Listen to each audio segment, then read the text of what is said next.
우리가 살아가는 세상은 참으로 복잡하고 어렵습니다. 이 복잡하고 어려움을 이겨내기 위해서 내가 여러 가지 시도도 해보고 또 다른 것도 의지해 보면서 계속 우리가 나아갑니다. 그런데 우리가 신앙을 가지고 새롭게 예수 그리스도 안에서 살아가면서 그 전에 가지고 있던 내가 의지했던 부분들, 내가 생각했던 부분들, 그런 부분들이 다 내려놓게 되고 이제는 하나로 집중하며 나아갈 수 있어서 그것이 복잡하고 어려운 삶을 단순하고 쉽게 해나갈 수 있도록 만들어줍니다. 그것은 바로 우리가 기도하는 것이죠. 하나님을 의지하는 것. 기도의 특권을 우리가 잘 누리면서 우리는 인생에 있어서 단순해지는 경험을 하게 됩니다. 그리고 그 가운데 마음의 평안함을 찾을 수 있습니다. 그전에는 복잡하고 계속해서 여러 가지로 어려움 속에 있었던 그런 부분들이 이제 단순해지고 이것이 평안함으로 나아갈 수 있는 것, 이것이 기도의 특권입니다. 제2차 세계대전 당시 유대인을 숨겨주면서 그들의 생명을 구하다가 이제 독일의 수용소에 갇혀서 오랫동안 있고 또 풀려나서 용서와 자유에 대한 부분들을 선포하며 나아갔던 코리텐붐 여사라는 분이 이런 말을 했습니다. 기도는 마지막 수단이 아니라 첫 번째 특권이 되어야 한다. 기도는 내가 이것저것 다 해보고 마지막에 하는 수단이 아니라 첫 번째 특권이 되어야 된다. 성경은 기도에 대해서 많이 말씀합니다. 기도하는 사람에 대해서도 많이 나타나고 기도라는 단어도 몇백 회 엄청나게 많이 나오고 있습니다. 기도는 그리스도인들의 가장 큰 자산이며 무기이며 특권입니다. 그러기에 이것을 알기 때문에 악한 사단은 계속 기도하지 않는 그리스도인을 만들기를 원합니다.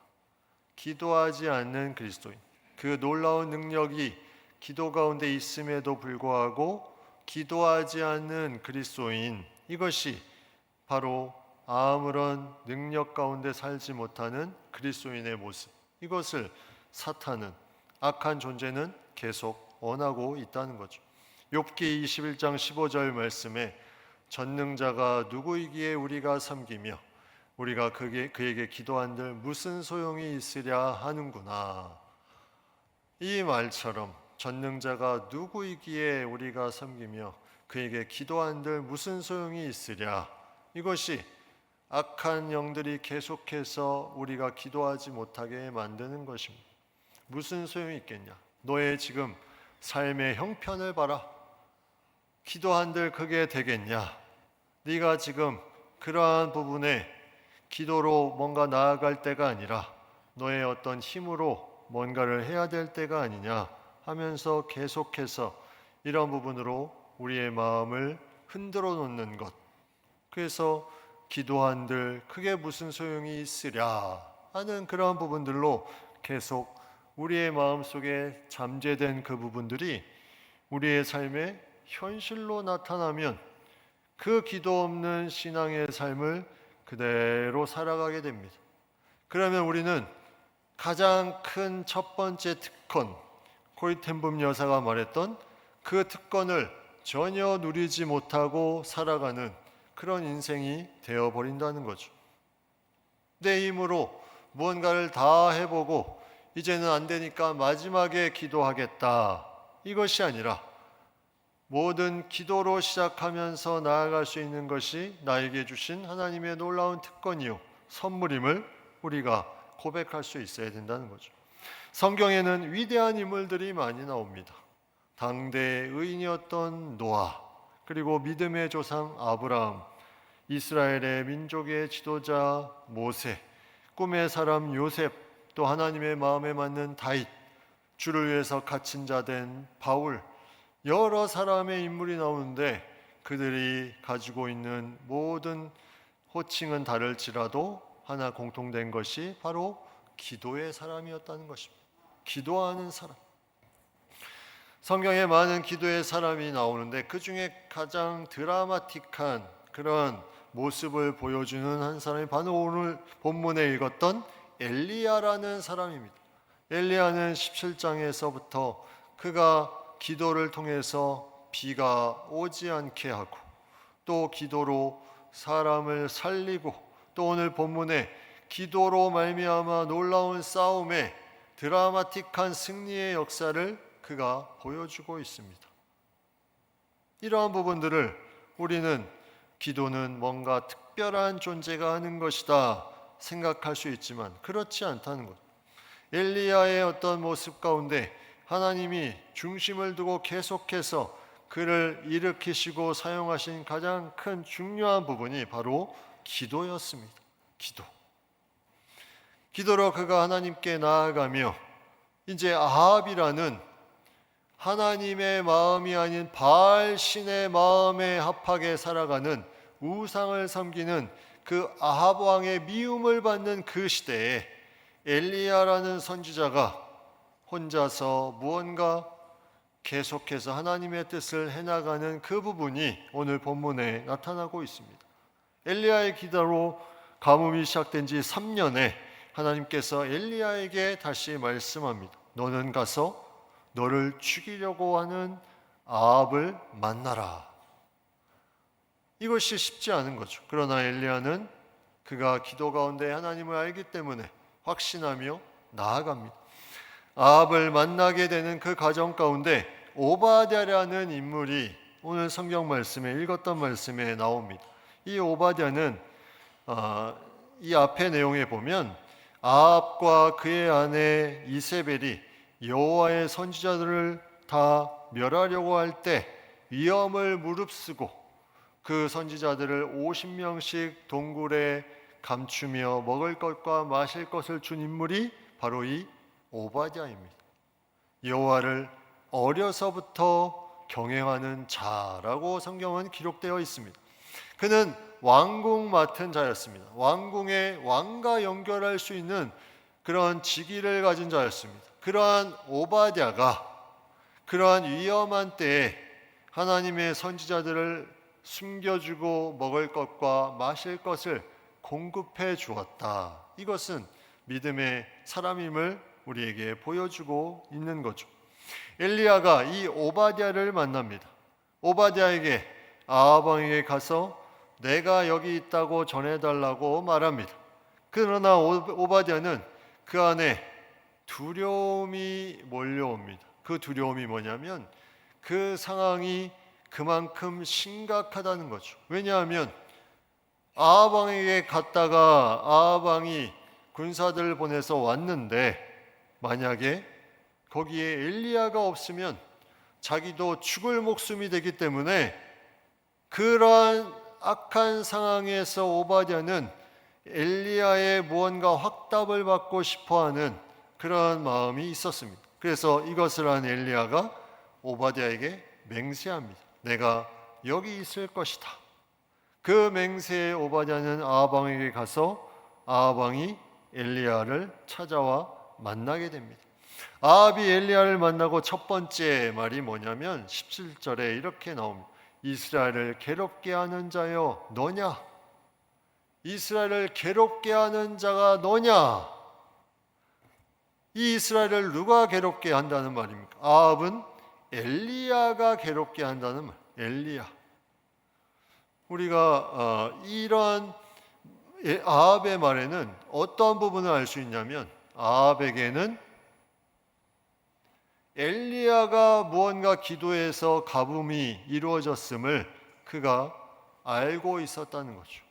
아합은 바알 신을 섬기지만 엘리야의 하나님께서 함께 하심을 알고 이스라엘을 괴롭게 하는 자여 너냐 하면서 말합니다. 이러한 예화가 하나 있습니다. 여러분 들어보셨을 것 같은데 한 동네에 같은 건물에 교회에 세워지고 그 다음에 시간이 지나서 그 지하에 나이트클럽이 들어옵니다. 시끌시끌해서 교회에 모임을 할 수가 없습니다. 그래서 교회 교인들이 기도하기 시작합니다. 저 나이트클럽을 없애달라고 기도하며 나아갑니다. 그런데 그러고 나서 얼마 지나고 나서 그 나이트클럽에 불이 납니다. 그래서 실제로 없어졌어요. 이 나이트클럽 사장이 교회에서 기도했다는 것을 알고 소송을 겁니다. 저 교회가 기도해서 우리의 이 클럽에 불이 났다. 저 교회가 책임을 져야 된다. 재판관이 교회에게 묻습니다. 정말 교회에서 기도해서 나이트클럽에 불이 난 건 맞습니까? 교회 책임자가 말합니다. 기도한 건 맞지만 불난 거는 우리랑 상관이 없는 그런 부분입니다. 기도를 누가 믿느냐? 나이트클럽 사장이 믿고 고소를 하고 교인들은 아니라고 딴청을 피우고 우리가 이러한 기도에 대한 마음이 얼마나 기도하고 나서 믿지 않는 부분들이 많은지 우리는 한번 생각해 볼 일입니다. 이건 웃을 일이 아니라 우리의 삶에 그러한 부분이 많이 있다는 거죠. 아합은 자신의 그 괴로운 왕으로서의 어떤 부분에 자신의 뜻대로 되지 않자 그것이 엘리야의 기도로 된 것임을 바알신을 섬기는 이 아합 왕이 그렇게 말하면서 이스라엘을 괴롭게 하는 자여 이렇게 그것이 너다라고 말을 하지만 엘리야는 그 말에 이렇게 대답을 합니다. 그게 오늘 18절 말씀입니다. 내가 이스라엘을 괴롭게 한 것이 아니라 당신과 당신의 아버지의 집이 괴롭게 하였으니 이는 여호와의 명령을 버렸고 당신이 바알들을 따랐습니다. 기도로 역사된 것은 맞지만 그 더 깊은 곳에 내려가면 바로 당신과 당신의 아버지의 집이 하나님의 말씀을 따르지 않고 바알을 섬겼기 때문에 이러한 재앙이 닥친 것이다. 이것을 말해주고 있습니다. 엘리야는 하나님의 마음을 가지고 흔들리지 않습니다. 아합이 자신을 죽이려고 하는 이 상황 가운데 그대로 하나님의 마음을 전하며 엘리야가 여기서 그치지 않고 결투 신청을 합니다. 결투 신청. 갈멜산에 다 모여서 싸우자. 그래서 아합이 바알 선지자, 아세라 선지자 850명에게 다 나오라고 합니다. 엘리야는 혼자입니다. 그래서 거기서 싸우자. 누가 싸우자고 했냐면 엘리야가 싸우자고 했습니다. 왜? 하나님의 하나님 되심을 명확하게 나타나기 위해서 그 모든 상황에 하나님이 유일한 하나님이시요 유일한 신이심을 나타내기 위해서 이것을 제안합니다. 하나님의 마음을 가지고 확신을 가지고 나아갑니다. 갈멜이라는 지역, 이 지역은 지중해 해변을 따라서 남북으로 25km 이렇게 쭉 이어져 내려오는 산악지대입니다. 그 중에 가장 높은 곳이 바로 갈멜산.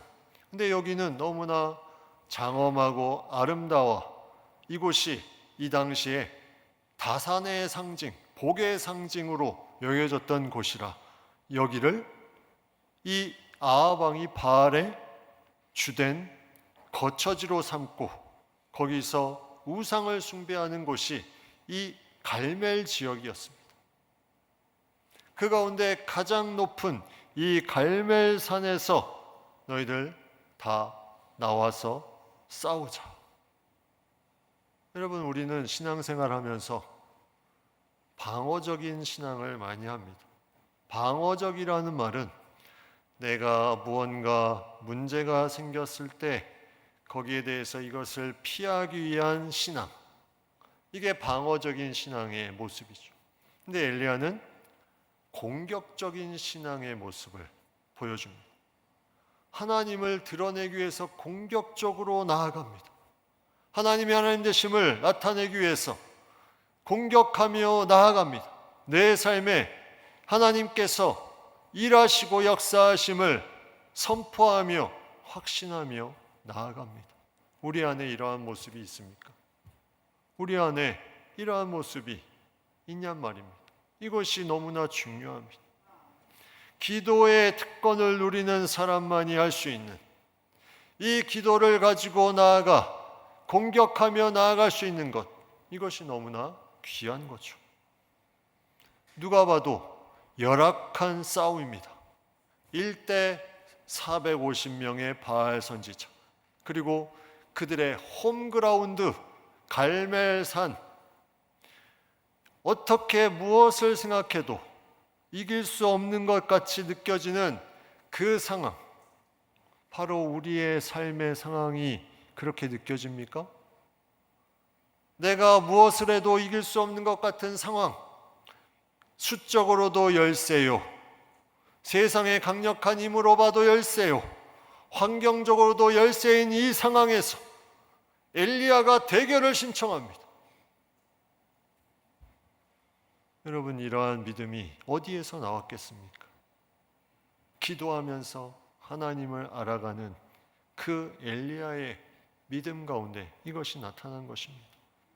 이 싸우기 전에 엘리야가 백성들에게 말하는 내용이 있습니다. 21절 말씀에 엘리야가 모든 백성에게 가까이 나아가 이르되 너희가 어느 때까지 둘 사이에서 머뭇머뭇하려느냐? 여호와가 만일 하나님이면 그를 따르고 바알이 만일 하나님이면 그를 따를지니라 하니 백성이 말 한마디도 대답하지 아니하는지라. 나이트클럽이 무너진 것이 기도에서 된 것 같기도 하고 아닌 것 같기도 하고, 머뭇머뭇하는, 하나님도 따르고 싶고 세상의 가치관도 따르고 싶고 세상의 관계성도 유지하고 싶고 하나님과의 관계성도 유지하고 싶고 자녀의 성공을 바라고도 싶고 자녀의 신앙을 바라고도 싶고 기도로 무언가 맡기고도 싶고 점치면서 그 결과를 알고도 싶고, 둘 사이에서 머뭇머뭇하는 그 모습, 이것을 가장 잘 알 수 있는 것은 나의 교회에서 신앙의 모습과 가정과 직장과 삶의 터전에 이 격차가 있는 것은 머뭇거리는 그 부분이 있기 때문입니다. 나의 교회에서 모습과 가정과 직장에서의 모습, 나의 삶에서의 모습이 다른 것은 머뭇거림이 있기 때문이라는 거죠. 왜? 세상의 1대 450의 그 눌리는 수적인 열세와 상황적인 어려움이 머뭇거리게 합니다. 우리에겐 다 그런 모습이 있습니다. 우리에겐 다 그런 연약함이 있습니다. 그래서 성경은 계속 기도에 대해서 강조하고 있습니다. 기도의 특권을 누려라. 오늘 백성이 한 말도 대답하지 아니하는지라, 바로 그 이유입니다. 보니까 싸움이 이게 안 되겠거든요. 1대 450. 그리고 갈멜이라는 지역, 저 바알 신들의 본거지인데 안 되겠거든요. 그러니까 머뭇머뭇하려느냐? 대답할 수가 없습니다. 이러한 상황 가운데 이제 아합은 그들과 싸움을 시작하게 됩니다. 그 싸움에 계속해서 하나님이 주신 마음이 엘리야에게 임하면서 이 대결이 시작되는데 그는 머뭇거리지 않았습니다. 먼저 바알을 따르는 자들이 여기에 대해서 외치며 신을 부를 때 송아지 각을 떠서 그 송아지 제물을 태우는 자가 승리하는 것인데, 아무리 외치고 부르짖어도 바알 신은 응답이 없습니다. 그들이 자해까지 합니다. 자해를 하는 것은 그 당시에 이방인들의 풍습이었어요. 그 자해를 통해서 어떠한 일이 나타나냐면 죽은 신이 일어나서 역사한다는 그런 개념이 그들에게 있었기 때문에 그들은 몸을 자해하면서 무언가 이것을 응답받기를 바라는 마음. 그런데 아무런 일도 일어나지 않죠. 그것은 당연한 것입니다. 왜? 그들이 만든 바알신 우상은 그들이 만들어 놓은 아무런 능력이 없는 껍데기일 뿐이기 때문이죠. 그러나 이후에 엘리야가 기도하며 나아갑니다. 그게 오늘 읽었던 말씀 뒷부분에 나옵니다. 36절, 37절 말씀. 하나님 여호와여, 주께서 이스라엘 중에서 하나님이신 것과 내가 주의 종인 것과 내가 주의 말씀대로 이 모든 일을 행하는 것을 오늘 알게 하옵소서. 여호와여, 내게 응답하옵소서. 내게 응답하옵소서. 이 백성에게 주 여호와는 하나님이신 것과 주는 그들의 마음을 돌이키심을 알게 하옵소서 하면서 그가 기도하며 나아갑니다. 얼마나 놀라운 기도의 고백입니까? 공격하며 돌진하는 기도. 이것을 통해서 하나님이 응답하십니다. 이거는 하나님을 시험한 것이 아닙니다. 그들에게 하나님의 마음을 가지고 하나님을 나타내기 위해서 기도하며 확신하며 나아갔더니 그대로 이루어져 그가 12통을 붓고 도랑을 만들었는데 그 물까지 다 불로 태워짐이 당하는 그런 부분들. 그리고 그 앞에 보면 거기에 제단을 쌓습니다. 여러분, 제단을 쌓는다는 것은 예배의 자리가 된다는 거죠. 우리가 뚫고 나아가는 그 자리가 예배의 자리가 되며 기도의 자리가 돼 그 기도의 특권을 누리기 시작할 때 놀라운 역사가 그 가운데 나타남을 우리가 보게 된다는 것입니다. 이 머뭇거리다의 히브리어 언어로 보면 절뚝거리다라는 뜻이 있습니다. 머뭇거리면 절뚝거리는 부분이 그 가운데 나타날 수밖에 없죠. 백성이 한 말도 대답하지 아니하는지라. 그들이 상황을 보고 절뚝거리는 그러한 믿음을 가지고 있다가 하나님의 놀라운 역사를 보니까 그들이 39절에 이러한 말씀으로 그들이 말하는 것을 보게 됩니다.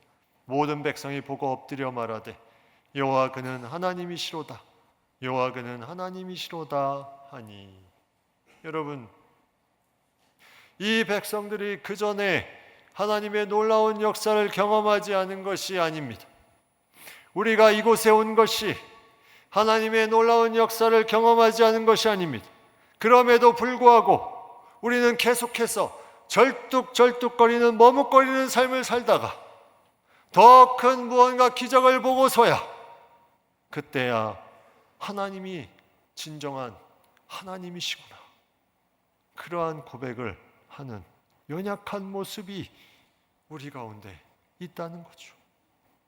이제 우리는 확신을 가지고 더 이상 머뭇거리지 말고 나의 삶의 모든 터전에서 이 믿음을 가지고 담대하게 나아갈 수 있기를 간절히 바랍니다. 우리는 그것이 너무나 중요합니다. 우리는 머뭇거리다가 결국은 기도의 특권을 누리지 못하는 자가 됩니다. 성경은 오늘 엘리야에 대해서 말씀하면서 이 엘리야는 특별한 사람이라는 그런 생각을 사람들이 갖는 것을 알고 이렇게 신약 성경 야고보서에서 우리에게 말씀해 주고 있습니다. 야고보서 5장 17절 18절 엘리야는 우리와 성정이 같은 사람이로되 그가 비가 오지 않기를 간절히 기도한즉 3년 6개월 동안 땅에 비가 오지 아니하고 다시 기도하니 하늘이 비를 주고 땅이 열매를 맺었느니라. 우리와 성정이 같은 사람이로되, 이 말이 너무나 정확하게 들어가 있습니다. 다시 말하면 엘리야도 우리와 같은 인간이었다. 무슨 차이만 있습니까? 기도의 특권을 누리는 사람이었다는 겁니다. 기도의 특권을 누릴 줄 아는 사람, 같은 신앙의 모습을 가지고 있지만 기도의 특권을 누리는 그 사람이 실제로 하나님의 놀라운 영광 가운데, 승리 가운데 거하게 됨을 오늘 말씀이 우리에게 분명하게 보여주고 있습니다. 기도가 시작입니다. 기도가 우리에게 첫 번째 특권입니다. 내일 베트남 팀, 다음 주 월요일 캄보디아 팀 출발합니다. 기도로 시작합니다. 3월부터 기도하며 여기까지 달려왔습니다. 기도가 선교의 시작입니다. 우리가 기도하며 떠나는 자와 남아서 중보하는 자 함께 갑니다. 그것은 기도의 특권을 누리는 시간입니다. 우리의 삶에도 마찬가지로 기도로 나아갑니다. 불가능해 보이는 그 상황에, 너무나 열세로 보이는 그 상황에 기도로 나아가 기도의 특권을 누리면 하나님께서 우리를 변화시켜 주시고 하나님의 놀라운 승리의 기쁨을 누리게 해 주실 것입니다. 그 믿음으로 나아가는 우리 모두가 되기를 간절히 축복합니다.